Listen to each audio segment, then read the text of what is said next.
95% of couples need education growth, not fixing, changing, or medication.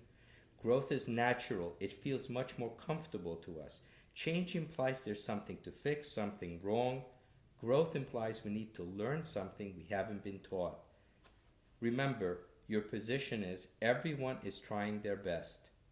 No one has gone to relationship school. In fact, every married couple is flying by the seat of their pants. The most important aspect of life, relating to others and have them relate to you lovingly, is not taught. We all watch our parents who watch their parents, or our older siblings or schoolmates date, marry. We watch TV shows, movies, and out of that mishmash, we try to invent how we're supposed to behave when married. Clearly, this approach has not worked very well. Point being that since no one learned how to be a great friend, or a great spouse, or a great parent, or a great sibling, or a child, very few people do it really well. People generally feel they are trying their best, which is absolutely true. The problem is that most people don't think others are trying their best, which is not true. So what's the conclusion? There is no one to blame for the past, but there is a lot we can learn in order to create a new set of possibilities in relationships in the future. Loving behaviors. There are behaviors that seem to nourish us, warm us, energize us. And when we are exposed to these behaviors, we thrive.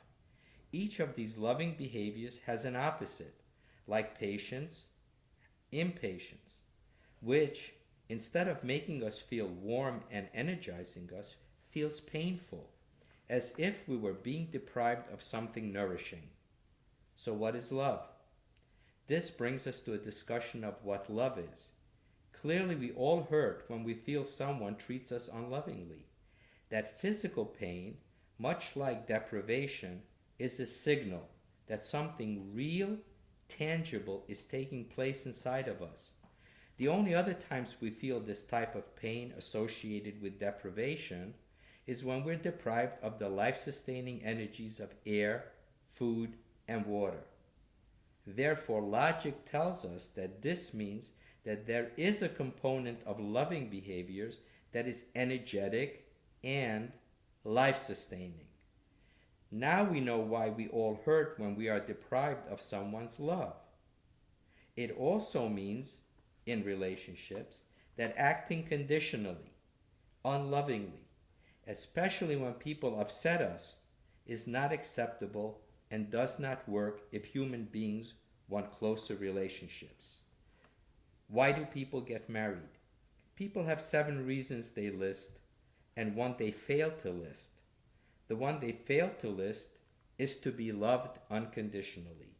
They get all the other 7, they're still not happy because they don't get what they need foremost, to be loved unconditionally.